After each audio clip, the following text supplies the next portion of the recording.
오늘은 세례 요한의 실족이라는 제목으로 우리 같이 누가복음 말씀 나누겠습니다.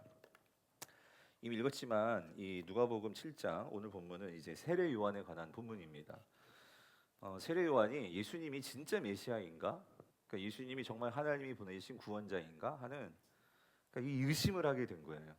그래서 여기에 대해서 이제 요한이 자신의 제자들을 보내서 예수님께 직접 물어보는 그 내용이 오늘 본문의 중심 내용이죠. 자, 근데 여러분 좀 이상하지 않습니까? 세례 요한은 제일 먼저 예수님이 메시아이심을 알아본 자가 누구예요? 이 세례 요한이란 말이에요. 그래서 여러분들 그 이제 요한복음을 보면 요한복음 1장 29절 30절 보시면 이렇게 나오거든요. 이튿날 요한이 예수께서 자기에게 나오심을 봤어요. 그때 세례 요한이 그 예수님을 딱 보자마자 뭐라고 선포해요? 보라, 세상 죄를 지고 가는 누구예요? 그러니까 하나님의 어린 양이다. 그죠? 그래서 내가 전에 말하기를 그러니까 예전에도 이제 오실 메시아를 준비시키는 사역을 누가 했어요? 세례 요한이 했죠. 그래서 그가 이렇게 외쳤거든요. 내 뒤에 오는 그 사람이 있는데 근데 사람이라고 했지만 잘 보세요. 나보다 앞선 것은 그가 나보다 뭐예요? 먼저 계심이라. 그러니까 이 말은 뭐예요? 나보다 먼저 계심이라.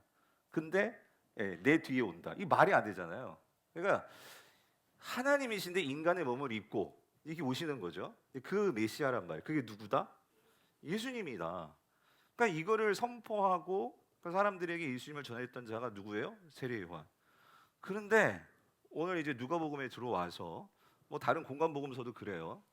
한참 이제 그 예수님이 이제 공생애를 시작을 했는데 이 세례 요한이 어느 순간인가 예수님에 대해서 의심을 하게 되었다 그 소리예요. 이게 진짜 하나님이 보내신 메시아 맞아? 근데 왜 이런 의심을 했을까요? 왜? 왜? 그러니까 지금 세례 요한이 처한 상황이 힘든 상황이었어요. 여러분들 우리도요 예수님 믿다 보면 막 잘되고 할 때는 막 예수님 은혜 하나님 은혜 하지만 막상 우리가 내가 상상도 못했던 어떤 어려움을 당해요. 그러면 우리도 때로는 이 내가 믿는 이 신앙에 대해서 그러니까 하나님에 대해서 예수님에 대해서 정말 하나님이 살아계신 거 맞아? 정말 날 사랑하시는 거 맞아? 뭐 이런 의심이 들 때가 이런 있어요 없어요? 그러니까 한두 번쯤은 우리가 신앙생활하는 과정 속에서 그러니까 우리 믿음이 흔들릴 때가 있어요 없어요?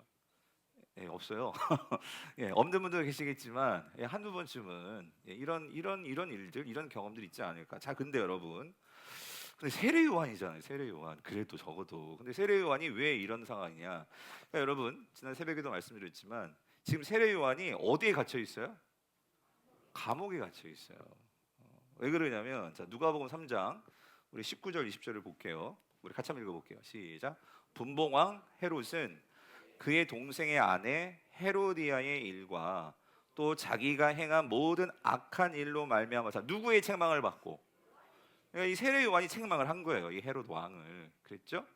그리고 그 외에 한 가지 악을 더하여 요한을 뭐예요? 옥에 가두었다 그 소리예요.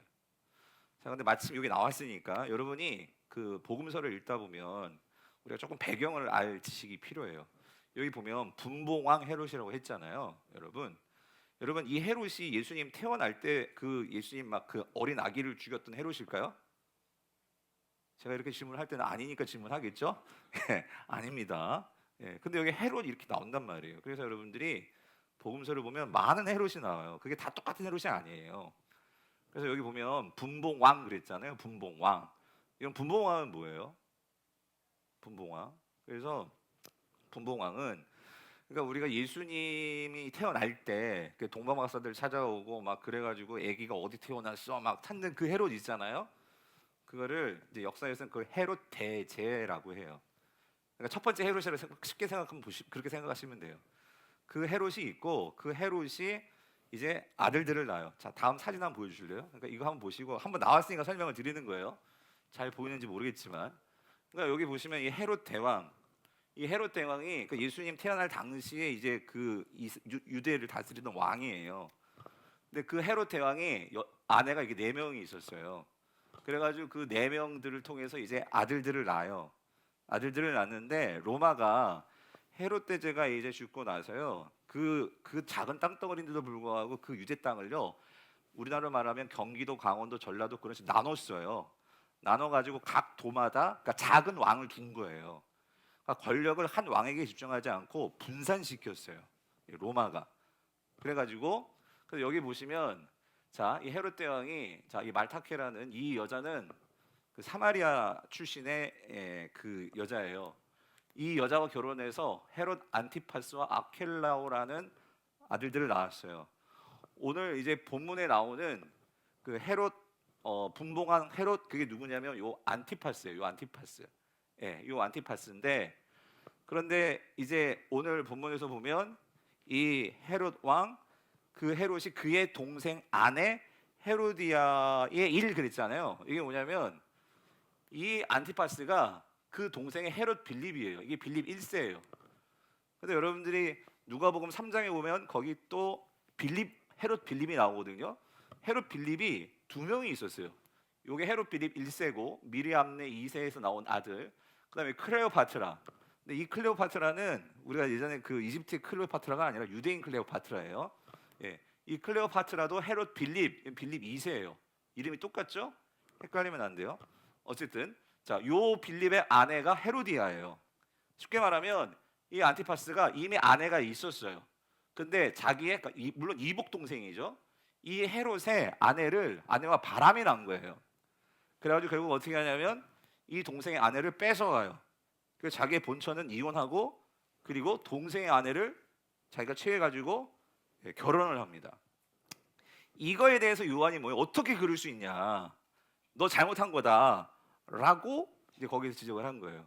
근데 또 마침 나왔으니까 여러분 이 헤롯 안티파스는요. 그래서 분봉왕이라고 했잖아요. 어디를 다스리는 왕이었냐면 예수님이 사역할 당시에 여기 보면 갈릴리와 베레아, 갈릴리 호수 있잖아요. 예, 그 가버나움이나 이쪽 있잖아요. 그쪽을 다스리던 분봉왕이 안티파스였어요. 그리고 저쪽 여기 갈릴리 북부와 동부 지역 우리가 흔히 뭐 베레아지라고 하는 그런 지역 그쪽은 헤롯 빌립이 분봉왕이었고 여기 아켈라오 이 아켈라오는요 여기 유대와 사마리아 통치 그랬잖아요. 여기 유대에 이제 뭐가 있냐면 거기 예루살렘이 있었어요. 그러니까 이 팔레스타인 그 당시 이 이스라엘에서 가장 중요한 도라고 한다면 그러니까 유대 사마리아 즉 예루살렘 즉 수도가 있는 성전이 있는 그곳을 다스리는 게 누구였냐면 아켈라오였어요. 근데 아켈라오가 로마 말을 잘 안 들어. 그래서 로마 황제가 얘를 쫓아내고 나중에 누가 이제 직접 이 예루살렘에 있는 그 유대와 사마리아 누가 통치를 했냐면 여기 빌라도 무슨 말이냐면 로마가 직접 총독을 보냈어요. 그게 이제 빌라도가 되는 거예요. 이해되십니까?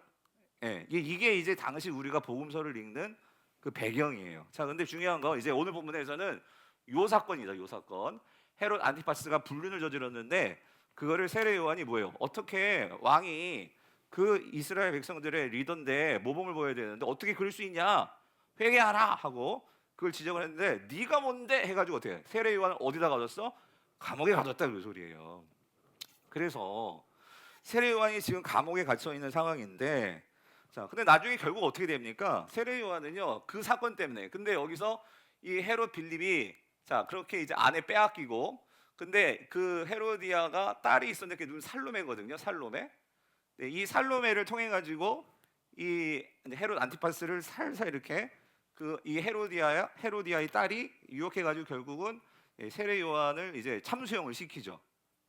그래서 세례 요한은 그렇게 죽어요. 이렇게 감옥에 갇히게 되고 이제 목배임을 당해서 죽게 되는데 자 근데 오늘 상황은 이런 거예요.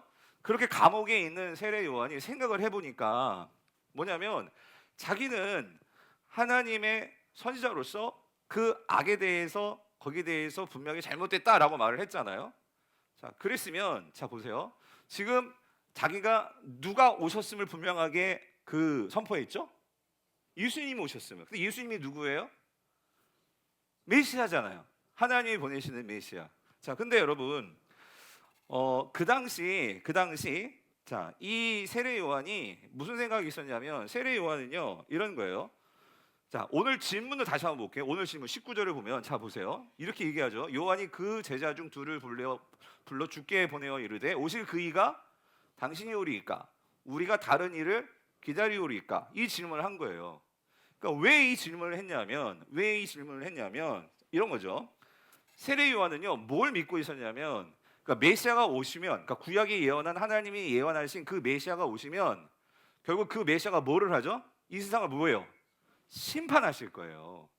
이걸 믿고 있었어요. 그래서 여러분 누가복음 3장 16절 17절을 보면 자 이렇게 말을 하죠. 요한이 오실 메시아에 대해서 이렇게 선포를 했어요. 요한이 모든 사람에게 대답하여 이르되 나는 물론 너에게 세례를 베풀지만 나보다 능력이 많은 이가 오시나니 나는 그의 신발끈도 풀기도 감당하지 못하겠느라. 그는 성령과 불로 너희에게 세례를 베풀 것이요. 10절 17절 읽어보세요. 시작. 손에 키를 들고 자기의 타작마당을 정하게 하사 알곡은 뭐에? 볶아내 드리고 쭉정이는 어떻게? 꺼지지 않는 불에 태우리라. 이게 무슨 말이에요? 메시아가 오면 뭐가 이루어지는 거예요? 그러니까 심판이 이루어지는 거예요. 악한 자들에 대해서 뭐가 있다? 심판이 일어난다 그 소리예요. 즉 세례 요한은요 자기가 그 헤롯 왕에 대해서 분명히 하나님의 율법 어기고 잘못된 일을 했잖아요. 그렇게 말할 수 있었던 것은 자기는 뭘 믿었냐면 예수님이 오셨으니까 누가 심판받을 것을 생각했어요? 헤롯 대왕이 심판받을 것을 생각했어요. 그러니까 모든 악들이 이제 그 메시아 예수 그리스도를 통해서 이제 척결되고 이 세상에 완전한 하나님 나라, 그 나라가 올 거라고 생각했어요. 근데 어떻게 되었죠?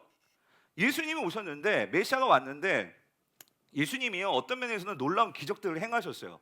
하나님 나라가 정말 오신 것처럼 보여주셨어요. 그런데 문제는 뭐냐면 그 예수님이 오셨는데 여전히 악인들은 뭐 하고 있어? 죄송해요. 판을 치고 있는 거예요. 여전히 헤롯 같은 왕은요 자신의 왕권을 가지고 악행을 벌이고 있는 거예요. 그러니 이 요한이 어떤 고민에 빠지겠어요? 이게 진짜 메시아 맞나 하는 생각이 들겠어요, 안 들겠어요? 크게 드는 거예요. 만약에 예수님이 진정한 메시아라면 예수님께서 그 악한 헤롯 왕을 심판하시고 억울한 나 같은 이러한 하나님을 위해서 산 이런 나 같은 자들을 구원해 줘야 되는데 지금 뭐예요? 오히려 의인은 어디에 있어? 감옥에 있고 악한 자들이 뭐예요? 판을 치고 있는 거예요. 그거를 볼 때 이 세례 요한은 뭐 하는 거예요? 예수님이 정말 하나님이 보내신 메시아인가 의심을 하게 되었다 그 소리죠. 사랑하는 성도님들, 근데 우리는 알잖아요. 예수님이 진짜 메시아 맞잖아요. 아멘이십니까? 여러분, 근데 문제는 뭐냐면 이러는 거예요. 우리가 믿음이 있지만 우리의 현실이요 우리 믿음의 눈을 가릴 때가 있다 없다? 있다라는 거예요, 여러분. 예. 그렇게 성령으로 잉태되어서 이 땅에 나온 세례 요한이지만 그도 이 세상에서 하나님을 향해서 그 바른 말씀을 전했던 그도 오늘 이 현실에서 자신의 생각과 다를 때 이런 예수님에 대한 의심이 생기더라 그 소리예요. 그렇기 때문에 사실 오늘 본문 보면은요, 그러니까 이 세례 요한이 어떤 면에서는요 지난 주일의 말씀에 우리가 대입해 보면 이 시험을 받고 유혹에 빠질 수 있는 상황이에요. 그죠? 예수님을 영영 믿지 않을 그런 상황이 될 수도 있는 거죠. 그런 점에서 성도님들, 여러분들도 마찬가지. 우리가 살면서 어떤 내가 믿던 바, 내가 정말 생각했던 거하고 다르게 예수님이 보일 때가 있어요. 그런데 여러분 그때 어떻게 해야 돼요? 중요한 것은, 그래서 여러분 뭘 점검해 봐야 되냐면요, 우리가 예수님을 믿는다고 하지만 여러분이 정말 어떤 예수님을 믿는지를 여러분이 정말 아셔야 돼요. 우리가 예수님을 알고 있다고 생각하는데, 예수님을 믿고 있다고 생각하는데, 여러분이 믿고 있는 그 예수님, 여러분이 생각하는 예수님 아니에요? 그러니까 내가 믿고 싶은 예수님을 하나님이 보내신 메시아라고 여러분이 생각하고 있지 않냐고요. 그러다 보니까 신앙생활 하다 보니까 어려움만 찾아오고 내 생각과 뭔가 다른 상황이 펼쳐지면 우리가 그 예수님 바라보고 끝까지 인내하는 게 아니라 내 생각과 다르니까 그냥 내 뜻대로 안 되니까 거기서 뭐예요? 상처를 받든지 상처를 주든지 그냥 교회 안 나오든지 그냥 신앙생활이 거기서부터 흐지부지 되든지, 참 그런 경우를 보게 되면 참 너무 마음이 아프다 그죠? 아무리 제자 훈련을 받았어도, 아무리 여러분이 집사고 권사고 장로고 목사라 할지라도, 아니 오늘 이 세례 요한도 이런 의심에 빠지는데 여러분. 그러니까 세례 요한의 문제는 뭐냐면 메시아를 모르는 게 아니죠. 그 메시아가 이 땅에 와서 구원과 심판을 이룬다는 거 분명히 알고 있어요. 알고 있는데 문제는 뭐냐면 정말 메시아가 왔거든요. 하나님이 그 메시아를 보내주셨거든요. 근데 하나님의 그 메시아의 사역은요 세례 요한이 생각했던 것과는 완전히 달랐어요. 무슨 말이냐면 여러분 이런 거예요. 여러분 세례 요한도 그렇고 그 당시 구약의 백성들은요 이 말씀을 가지고 메시아를 간절히 기다렸어요. 그게 뭐냐면 이사야 61장 1절 2절이에요. 우리 같이 한번 읽어볼게요. 시작. 주 여호와의 영이 내게 내리셨으니 이는 여호와께서 내게 기름을 부으사 가난한 자에게 아름다운 소식을 전하게 하려 하심이라. 나를 보내사 마음이 상한 자를 고치며 포로된 자에게 자유를 갇힌 자에게 노임을 선포하며 여호와의 은혜의 해와 우리 하나님의 보복의 날, 다시 말하면 심판의 날을 어떻게 한다? 선포하여 모든 슬픈 자, 억울한 자, 갇힌 자, 잃어버린 자 이런 모든 자들을 자 뭐 하신다고요? 위로하실 거다. 누가? 오실 메시아가, 그리스도가 일을 할 거다. 이게 지금 예수님 오시기 전 거의 400년 전 그 이사야가 선포한 거란 말이에요. 그래서 유대인들 그리고 이런 세례 요한을 비롯한 이들은요 그들이 로마의 침략을 당하고 그렇게 나라를 잃고 그런 어려운 갇힌 자가 되었고 또 상한 자가 되었고 포로된 자가 되었고 이런 상황 속에서 그들은 뭘 기다렸냐면 이 메시아가 오셔서 우리를 구원할 거다, 위로할 거다, 이거를 기다리면서 메시아를 기다렸던 자들이 유대인들이었단 말이에요. 그렇죠? 그래서 근데 정말 누가 메시아인지를 어떻게 아냐고. 근데 그걸 정확히 알았던 자가 누구냐면 누가 봤어요? 세례 요한이 본 거예요. 예수 그리스도를. 그래서 자 이런 거죠. 자 여기서 중요한 건 여러분 2절을 꼭 기억하십시오. 여호와의 은혜와 이게 뭐예요? 구원이죠. 그리고 뭐예요? 우리 하나님의 뭐? 보복의 날. 그래서 제가 누차 말씀드렸지만 구약은요 메시아가 오는 날은 뭐의 날이에요? 구원의 날이면서 무슨 날이에요? 심판의 날이다 그 소리예요. 그래서 이거를 그림으로 그리면 이렇게 되는 거예요. 보세요 여러분. 그림으로 그리면 이겁니다. 자, 이 세대가 이렇게 가고 있는데 이 세대, 이 세상이에요. 근데 이미 이 세상은요 죄가 들어와가지고 깨어진 세상이라고 누차 말씀드렸죠. 이 세상에 가고 있는데 이 주의 날, 우리가 아모스나 여러분이 보셨어요 구약에서 선지서들을 보면은 이런 주의 날이라는 요엘에서 받고 그렇죠? 그 주의 날이 어떤 날이에요? 메시아가 오셔서 구원과 그리고 심판을 하시는 날이잖아요. 그래서 이 주님이 오시는 메시아가 오면 이제 어떻게 되는 거예요? 심판과 다시 말하면 회복, 구원이 일어나기 때문에 이제 이 세대는 끝나는 거예요. 끝나고 오는 세대, 이 세대가 뭐예요? 그야말로 말하는 그러니까 새로운 세상, 신약으로 말하면 신천지. 오늘도 신천지가 와가지고요 저하고 한바탕 뜨고 갔어요. 내가 그 얘기 나중에 해드릴게요. 예, 와 대단해. 아무튼 여러분, 자 그러니까 이 세대가 망하고요 오는 세대가 이제 시작이 되는 하나님 나라가 완전히 시작이 되는 거예요. 그래서 요한은 이걸 생각했던 거예요. 뭐냐? 예수님이 오셨으니까 이제 모든 악들이, 그래서 여기 흑과 백인 게 모든 악들이 이제 예수님이 오신 이후로는 악이 없어요. 왜? 악인들은 다 심판받았으니까. 어디 가는 거야? 지옥 들어갔으니까. 그렇죠? 근데 어떻게 됐어요? 지금 그렇게 됐어요? 아니라는 거예요. 아니라는 거예요. 그러니까 의심이 오는데, 근데 여러분 중요한 게 이거죠. 예수님이 여러분 누가복음 묵상하셨으니까, 큐티 하셨으니까 예수님이 이사야 61장 1절 2절 말씀을 어디서 인용하시죠? 인용하시면서 설교를 하시죠.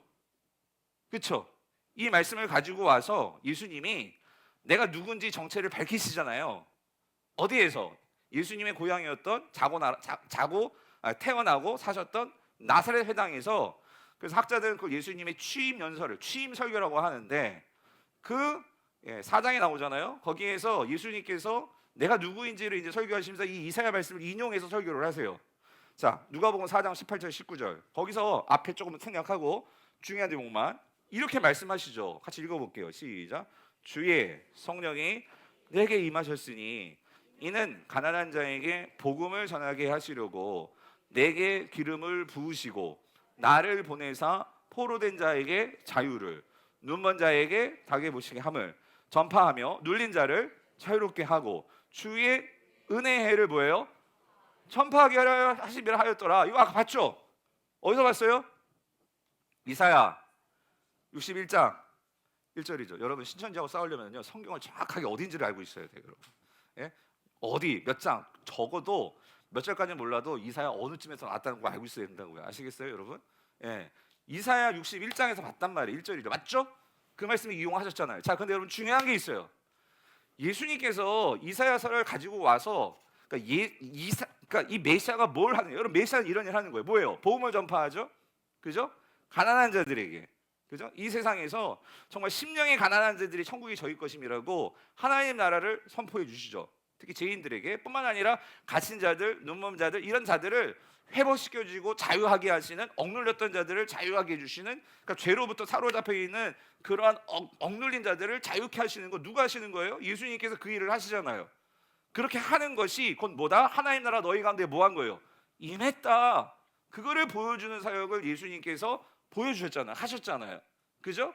그러면서 하나님의 은혜가 이제 드디어 시작이 되었다. 그래서 성령이 이제 하나님 나라 완전히 임하면, 이 땅 가운데 임해서 시작이 되면, 그래서 은혜, 우리에게 하나님의 사랑을 부어주시고, 그리고 하나님의 통치와 다스림을 받게 하시고, 그리고 하나님의 능력을 가지고 살게 하시고, 그게 어떻게 가능한 거예요? 우리 가운데 누가 임해요? 성령이 우리와 함께 하시기 때문에. 예수님이 계셨을 때에는 예수님이 원보혜사시기 때문에 예수님이 함께 하셔서 그들을 이끌어 주셨고, 예수님이 이제 승천하시고 하늘나라 가시면 예수님이 바톤 터치하시고 누구를 보내주시는 거예요? 성령을 보내주셔서 함께 해주시잖아요. 그래서 원보혜사는 누구? 예수 그리스도였고, 그 오리지널 원보혜사를 대신해서 이 땅에 오셔서 우리의 보혜사가 되신 분이 누구? 성령님이시잖아요. 여러분 이거 중요해요. 신천지는 보혜사가 맨날 이만이래. 여러분 보혜사는 예수 그리스도와 성령님만이 우리를 도우시는 보혜사십니다. 아멘이십니까? 여러분 제가 보혜사예요? 아니에요. 예? 그들의 논리를 따지면 나도 보혜사가 될 수 있어요. 예? 아니란 말이에요. 성경은. 제가 이렇게 말씀드리는 성경을 여러분 정확히 좀 아셔야 됩니다. 정확히 좀. 제가 질문하는 거 뭐라 하지 마시고 또박또박 대답 좀 해주세요. 모르시면 반복하면 되지. 왜 그러냐면 오늘도 얼마나 많은 질문을 받는지 몰라요. 제가. 예? 왜 그러냐면 여러분 하여튼 그래요. 그래서 여러분 보세요. 근데 여기서 한 가지 여러분 보세요. 이사야서의 말씀과 오늘 지금 누가복음에서 예수님 하신 말씀이 근데 한 가지 다른 점이 있어요. 뭔지 찾아내시겠어요? 여러분 앞에 다시 한번 보여드릴게요. 이사야서 말씀 보세요. 이사야서 말씀 보여주세요. 2절을 한번 다시 한번 잘 보세요. 자, 앞에 1절은 똑같아요. 근데 2절에 보면 이게 이사야서입니다. 이사야서 뭐라고 해요? 여러분 읽어보세요. 시작. 여호와의 은혜와 우리 하나님의 보복의 날을 선포하여 모든 자를 뭐한다? 이루었다. 이게 이사야가 맨 처음에 선포했던 거예요. 그죠? 그래서 메시아는 오시면 뭐래요? 은혜의 해를 선포하시고 그 다음에 하나님의 복을 선포하며 심판을 하실 거예요. 그렇죠? 이게 메시아가 하실 일이에요. 근데 예수님은요 이 말씀을 가지고 오시는데 여러분 다시 한번 보여주세요. 누가복음 4장 19절 한번 읽어보세요. 시작. 주의 은혜를 전파하게 하려 하심이라 하였더라요. 뭔가 달라지지 않았어요?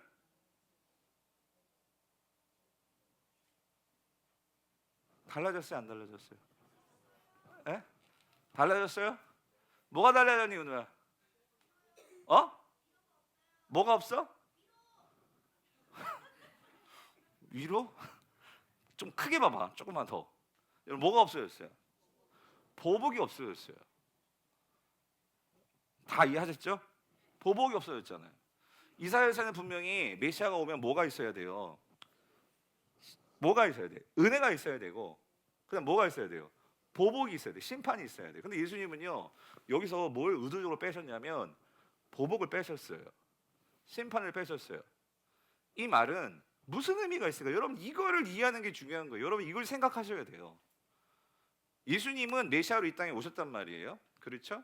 그래서 예수님 말씀하시죠. 내가 이거를 응하려 왔다. 오늘 이것이 너희 귀에 응한다라고 그 21절 4장 21절에서 뒷부분에 말씀하시거든요.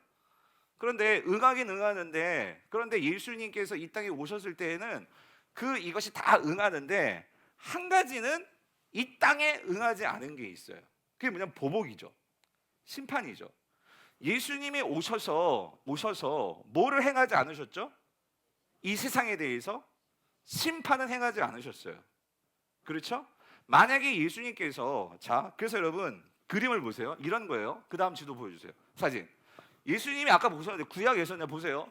이 은혜의 해, 그러니까 즉 이 시대가 가는데 메시아가 오면 그게 은혜의 해면서 보복이 일어나야 되는데 지금 이 세대 가운데 오셨는데 은혜의 해와 더불어서 여기에 은혜와 심판이 있어야 되는데 심판이 임했어요?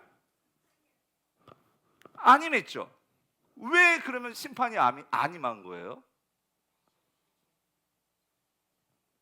그걸 어떻게 해석하시겠어요? 그래서 여러분 이런 거예요. 이 말은 그러니까 지금 이사야가 말한 결국 구약이 말한 그러니까 여러분 지금 세례 요한은 어떻게 이해했냐면 예수님이 오셨으니까 예수님 때에 뭐가 일어나야 돼? 심판 그러니까 구원도 있고 뭐도 있어야 돼? 심판도 있고 이렇게 이해를 하고 있었던 거예요. 근데 실제로 예수님이 오니까 어떻게 되어지냐면 구원은 임했어요. 맞죠? 예수님이 오셨기 때문에 이 땅 가운데 구원이 임한 거예요. 죄인들이 구원받고 그런 것들의 예가 뭐예요? 삭개오가 구원받고 죄인들이 주님께로 돌아오고 세리였던 마태가 주님께 돌아오고 이게 다 뭐예요? 죄인들이 구원을 받는 역사잖아요. 그렇죠? 자, 근데 그러면 보복이 일어나요. 모든 악인들이 다 지옥에 들어가고 해야 되는 역사가 있어야지만 그 메시아가 정말 온 거잖아요. 그런데 그 일이 벌어지지 않았어요. 그러니까 이 말은 다시 말하면 아직 뭐가 임한 게 아니에요. 그러니까 심판이 임한 건 아니죠. 이 땅 가운데 심판이 임한 건 아니에요. 이 말은 다시 말하면 우리는 이렇게 할 수 있겠죠. 주님이 오셨으니까 이사야 그 말씀이 성취되려면 앞으로 뭐가 남아 있다? 심판이 남아 있다 그 소리잖아요. 그렇죠? 자, 그런데 한 가지 그런데 분명한 것은 여러분 메시아가 오면 구원과 더불어서 심판이 오야 되는데 지금 결론적으로는 그 심판이 유보가 된 거예요. 한번 유보가 됐어요. 근데 유보가 될 때에는 그냥 되지 않죠. 뭔가 어떤 사건이 있기 때문에 유보가 되는 거예요. 그래서 어떻게 유보가 된 거예요? 이런 거죠. 예수님이 이 땅에 오셔서 왜 보복의 그 심판에 대해서 그 예수님께서 그 말씀은 빼셨을까? 왜 그러신 거예요? 결국 예수님 만약에 이 땅 오셔가지고 구원과 심판까지 다 하셨다면 오늘 저와 여러분들이 여기 있을 수 있을까요? 이 세상은 다 멸망해서 더 이상 역사는 끝났을 거예요. 근데 예수님께서 오셔서 그 보복을 결국 누구에게 돌리신 거예요? 이 세상에 돌리지 않으시고 누구에게 돌리신 거예요? 예수님 자신이 어디에서? 십자가에서 그 모든 보복을 예수님이 다 담당하신 거예요. 담당하시고 이 세상에 대해서는 어떻게 하신 거예요? 그 심판을 뭐 하셨어요? 유보하신 거예요. 유보하신 거. 아멘이십니까?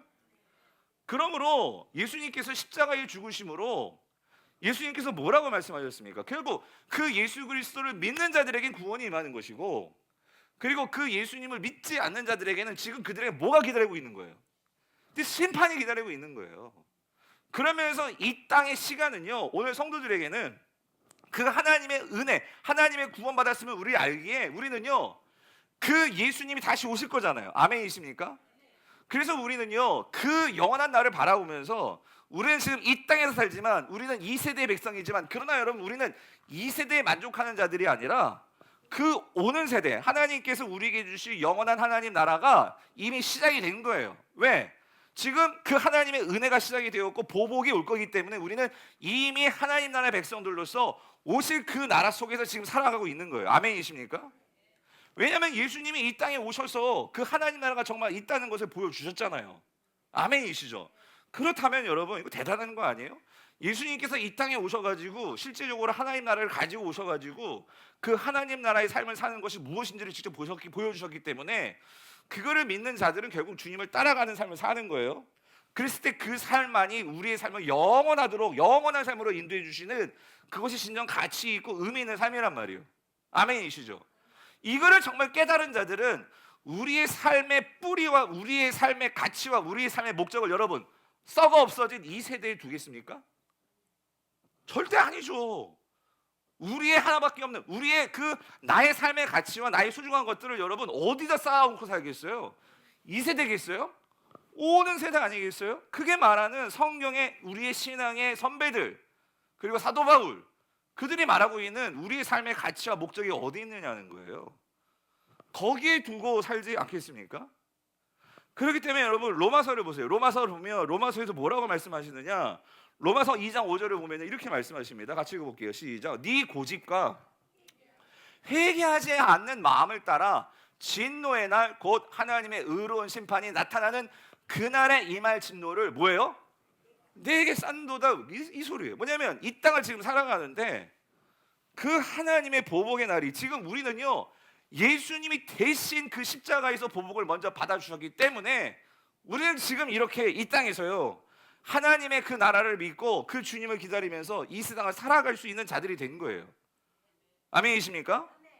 그런데 그거를 모르는 자들은 그날이 오는 줄 모르니까 여전히 이 세대에서, 썩어진 이 세대 속에서 누가 주인 되어서, 내가 주인 되어서 여전히 이 세상의 방식에 마음을 두고 그것을 찾으려고, 그것을 가지고 더 쌓으려고, 마치 우리가 창세기에서 바벨탑을 쌓듯이 그렇게 쌓아가면서 살아가는 거예요.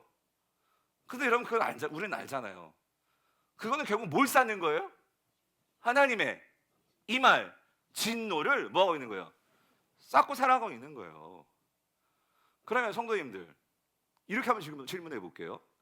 그럼 우리의 신앙이라는 게, 오늘 저와 여러분들은 오늘 하나님을 정말로 믿음으로, 예수 그리스도를 믿음으로 구원을 받았잖아요. 그럼 결국 이 세상은 결국 심판받아서 없어질 세상이에요. 그러면 이 질문을 꼭 할 수밖에 없어요.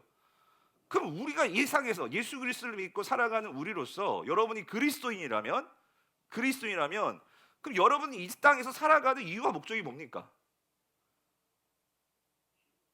제가 왜 이 질문을 하냐면, 주님이 심판날이 오고 있는데, 그러면 우리가 진짜 오늘 신천지 같은 경우에도 이 사람들은요, 정말 이 땅에서의 의미를 정말 잘 모르니까 그야말로 신천지만 바라보면서, 여러분 생각해보세요. 여러분이 다른 교회 목사님 만나가지고 그 목사님 막 전도하려고 그래 보셨어요? 그냥 성도도 아니고 그래도 성경을 정말 열심히 공부했고 성경을 알고 있는 자인데, 이분들이 왜 그렇게 목사까지 정말 가만 안 놔두고 찾아와가지고 그냥 평신도도 아니고 그 목사를 전도하겠다고, 우리 꼭 한번 와보라고, 우리 교회 꼭 한번 와보라고. 제가 그분들이 또 온 이유가, 목사님들을 만약에 문전박대한다는 거예요. 근데 목사님 문전박대를 안 하더래. 그래가지고, 왜냐면 내가 우리 성도님들을 생각해서, 그분들도 성도님들이잖아요. 얼마나 열심히 해. 난 그게 너무 가상한 거예요. 어떻게든지 이 목사를 전도하겠다고 그렇게 와가지고, 그래서 내가 차도 끓여드리고 했는데 결론은 안 통해요. 그러니까 또 오겠대.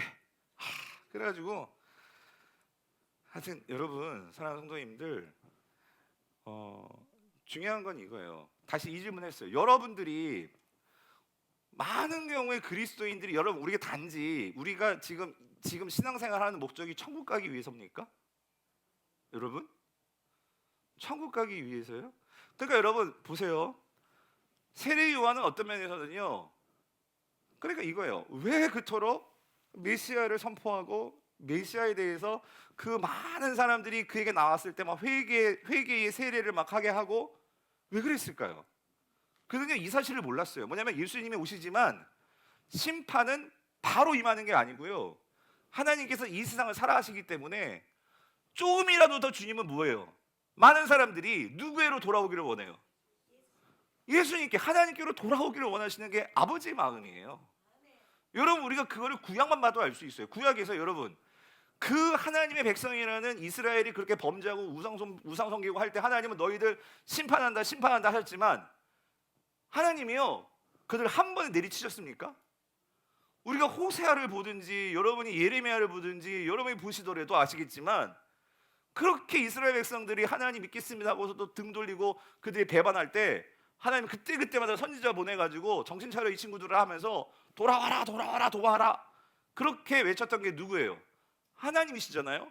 왜 그렇게 하시는 거예요? 한 명이라도 구원받게 하시기 위해서, 한 명이라도 주님께 돌아오게 하시기 위해서. 성도님들, 오늘 우리가 예수님 믿는 게, 이 땅에서 이제 구원 받았으니까 됐어, 나는 이제 천국 땅은 당상이야, 그러면 뭐 이 세상 다 막 살다가 그냥 천국 가는 게 우리가 예수님 믿는 목적입니까?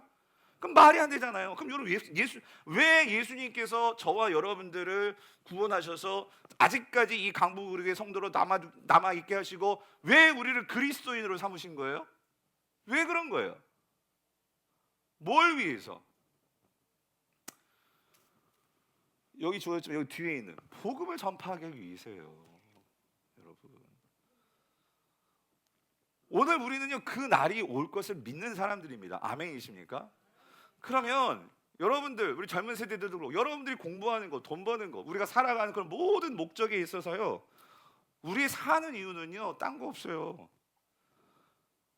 내가 정말로 이 목적을 위해서 내가 사나 죽으나, 여러분 내가 비록 지금 실패했을지라도 우리가 이 세대만 보는 사람들은요, 내가 실패하면은요 이 세상 다 완전 모든 게 다 무너졌다고 생각하고 우리는 거기서 완전히 삶이 무너질 거예요.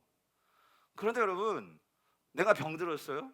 내가 지금 망했어요? 실패했어요? 그런데 여러분, 지난 시간에도 말씀드렸잖아요. 우리에게 시련이 찾아와요. 시련이 있어요. 지금 세례 요한이 정말로 주를 위해서 열심히 살았어요. 그런데 결과는 감옥이에요. 그런데 이 상황에서요, 지금 이 상황에서 내가 주님을 끝까지 바라보지 못하고 하나님의 시선으로 하나님의 마음을 두지 않고 나의 마음을 가지고 메시아를 보니까, 그러니까 그 세례 요한도 실족해가지고 정말 예수님 맞습니까? 당신이 메시아입니까? 라고 하는 것처럼 오늘 우리도 마찬가지라는 거예요. 우리가 진짜, 그러니까 예수님이 누구신지를 우리가 정확하게 이해하지 못하면은요, 우리는요 내가 바라고 내가 그리는 예수를 믿기 쉽다 그 소리예요. 그렇게 되면은 우리는 이 땅에서의 삶의 목적도요, 우리는요 그냥 내가 잘 먹고 잘 살다 편하게 살다가 천국 가면 그게 우리가 하나님이 구원하신 목적이 아니냐, 이렇게 생각하기 쉬운데, 오늘 내가 사나 죽으나 나는 주님의 것이고 내가 왜 살았는지에 대한 분명한 그 이유를 아는 사도 바울은 그런 삶이 아니었잖아요. 내가 풍부에 처하든지 비천에 처하든지 그게 문제가 되지 않고, 내가 살아있는 동안 내 목숨을 다할까지 하나님의 복음을 전하는 일에는 내 목숨도 아까워하지 않는다라고 말하는 그 삶의 분명한, 단순하면서도 명확한 선명한 그런 삶의 의지, 결단, 삶의 모습, 그게 어디서 나오는 거예요? 정말 그 예수 그리스도가 무엇을 위해서 이 땅에 오셨고 그 삶을 이제 누구에게 전수하신 거예요? 오늘 교회에 전수하신 거예요. 그거를 정말 우리가 믿는다면, 여러분 이 교회가요 부족하고요 여러분의 성에 안 찰 수도 있어요. 그리고 성도들 간에 어떤 어려움일 수도 있고 저하고 어려움일 수도 있고, 그게 우리 교회 문제만이 아니라 모든 교회들이요, 정말 예수 그리스도가 뭘 위해서 교회를 세웠나, 정말 내가 왜 구원받았나, 그리스도인이 뭐냐, 이게 분명하지 않으면은요 우리는 내가 믿고 싶은 예수 그리스도를 믿으니까 교회도 내가 생각하는 교회가 정답인 거예요. 그러니까 어떻게 되는 거예요? 아, 왜 교회가 이 모양이야? 아이고, 왜 목사님 내 삶은 이 모양이에요? 왜 하나님 나의 삶을 이렇게 왜 이렇게 어렵게 만들어 놓으시는 거예요? 다 모든 것이 중심에 누가 있어요? 내가 있어요. 내가 있어요. 사랑하는 성도님들, 그러면은요 우리는 다 거기에서요 결국 다, 여러분 세상도 그거 아니에요? 내 시각으로 보니까, 아니 좀 객관적으로 보면 이게 좌든 우든 뭐든, 그러니까 완전한 사람 없잖아요. 예. 그런데 이게 내 시각에서 보니까 다 문제가 보이는 거예요. 문제가. 그러니까 거기서 뭔가 연결점이 하나가 될 수가 없는 거예요. 예. 여러분 예수님이 메시아로 오셨어요. 예수님께서요 그렇게 말씀을 가르치셨어요. 근데 잘 보세요. 그 예수님을 어렸을 때부터 예수님을 보았던 나사렛 그 사람들이요, 예수님께서 말씀하셨거든요. 그 세례 요한도 그 말씀을 잘 이해하지 못했는데 예수님께서요 그 이사야 말씀을 인용하시면서 내가 온 것은 이런 일들을 내가 정말 이루기 위해서요, 이걸 이루고 있어요. 그리고 예수님은 정확하게 보복의 날을 빼시고 예수님께서 메시아로서 뭘 하실 것인지를 나사렛 사람들에게 설교하셨어요. 맞죠? 그런데 그 설교를 들은 나사렛 사람들의 반응은 뭐였죠? 이거였어요. 22절 보세요. 22절 같이 읽어볼게요. 4장 22절. 자, 뭐라고 말씀하십니까? 4장 22절. 제가 이거 안 넣었어요? 넣지 않았나요? 그들이 다 그를 증언하고 그의 입으로 나오는 바 은혜로운 말을 놀랍게 여겨 이르되 이 사람이 뭐래요? 4장을 보세요. 요셉의 아들이 아니냐 이 소리예요. 그러니까 이게 뭐냐면요, 내가 믿고 있는, 그러니까 예수를요 하나님 말씀하신 그 예언의 말씀으로 보는 게 아니고, 내가 예수를, 나사렛 사람들은 이 나사렛에서 예수님이 어렸을 때부터 코 흘리고 동네 놀러 다니고 그거 봤잖아요. 그러니까 예수님을요 뭐로만 보냐면 요셉의 뭐로 보여? 아들로 보는 거예요. 요셉의 아들로. 그렇죠? 근데 이 요셉의 아들이 예수님이 뭐라는 거예요? 내가 정말로 이렇게 갈릴리에서 엄청난 그런 기적들을 행했거든요. 너희들이 보고 있지 않냐? 그런데도 너들이 믿지 않으니까 왜냐하면 그 사람들이 네가 진짜 하나님의 아들이면 이 갈릴리에서 그러니까 이 나사렛에서 네가 그 가버나움에서 했던 그런 기적들을 한번 막 보여봐 막 하면서 조롱했어요. 그랬을 때에 예수님께서 뭐라고 말씀하세요? 선지자는 고향에서 환영받지 못한다 이런 말씀을 하시니까 이 사람들이 분이 나가지고 어떻게 된 줄 아세요? 28절 29절 어떻게 반응해요? 회당에 있는 자들이 이것을 듣고 뭐예요? 크게 화가 나서 29절 어떻게 해요? 같이 읽어볼게요. 4장 29절 시작. 일어나 동네 밖으로 쫓아내요. 그 동네가 건설된 산 낭떠러지까지 끌고 가서 어떻게 해요? 밀쳐 뭐요? 떨어뜨리고 하세요. 이게 무슨 말이에요? 하나님의 아들을 이들이 뭐 하려고 있어요? 죽이려고 하고 있는 거예요. 왜 그러는 거예요? 내가 생각하는 거와 다른 말을 하고 내가 생각하는 거와 다른 행동을 한단 말이에요. 그러니까 뭐예요? 그 하나님의 아들인데도 예수 그리스도를 뭐예요? 죽이려고 하는 거예요. 여러분 이게 우리 안에 다 있어요. 나하고 다르면 죽여야 되는 거예요. 그게 예수님이라 할지라도 내 생각과 다르면 예수님을 믿고 싶지 않은 거예요. 여러분 우리가 정말 이걸 보셔야 돼요. 우리가 내가 믿고 싶은 예수님을 믿고 있느냐 아니면 예수님이 정말 말씀하시는 예수님을 내가 믿고 있느냐. 여러분 어떤 예수님을 믿고 계십니까? 그냥 우리가 믿고 있는 나는 알고 있어 나는 믿고 있어. 근데 여러분 그게 정말 예수님이 말씀하시는 여러분 세례 요한도요 내가 믿고 싶은 예수님을 바라보니까 그 심판 안 하시니까 예수님한테 질문했다고 당신 예수 맞아? 당신 메시아 맞아? 그게 세례 요한이었다면 오늘 우리는 내가 정말로 예수를 믿고 있는데 우리는 어떤 예수님을 믿고 있냐 그 소리죠. 그래서 여러분 말씀을 맺겠습니다. 그래서 예수님이 다시 한번 세례 요한이 찾아온 제자들에게 이렇게 말씀하세요. 너희들이 보고 있지 않니? 그래서 오늘 본문 7장 21절 22절 마침 그때에 예수께서 질병과 고통과 및 악기 들린 자를 많이 고치시며 또 많은 맹인을 보게 하신지라. 예수께서 대답하여 이르시되 뭐래요? 너희가 가서 뭐예요? 보고 들은 것을 요한에게 알리되 어때요? 맹인이 보며 못 걷는 사람이 걸으며 나병 환자가 깨끗함을 받으며 귀먹은 사람들이 들으며 죽은 자가 살아나며 가난한 자에게 뭐예요? 복음이 전파된다. 그 메시아가 은혜의 그 구원을 구원을 보여주신다는 것을 이사야가 말했잖아요. 그거를 그대로 예수님이 지금 하고 계시는 거예요. 지금 일하고 계시는 거예요. 그러면 나는 지금 보복을 보고 싶은 거예요. 보복을 여러분 보복을 보고 싶은데 보복이 안 일어나고 있어요. 그러니까 어떻게 돼요? 예수님은 그 보복 하실 거예요? 안 하실 거예요? 하실 거예요. 예수님 보복을 지금 유보해 놓고 계셨어요. 오히려 그 보복을 누가 당하게 하셨어요? 자기 자신에게 당하게 하시는 분이 예수 그리스도셨어요. 그런데 우리는 뭘 보고 싶어? 지금 당장 보복해 주셔야 되는데 지금 당장 이걸 완전 뒤집어 주셔야 되는데 지금 당장 뭔가 일어나야 되는데 우리는 거기에 있다 보니까 주님의 뜻보다도 내 뜻에 모든 것이 있다 보니까 그 예수님을 오해하고 믿지 못하고 있더라는 거죠. 오늘 결론 그래서 뭐라고 말씀하십니까? 23절 같이 읽어볼게요. 시작. 누구든지 나로 말미암아 어떻게 해요? 실족하지 아니하는 자는 뭐가 있도다? 복이 있도다 하시니라요. 실족하다는 게 뭐예요 여러분? 예?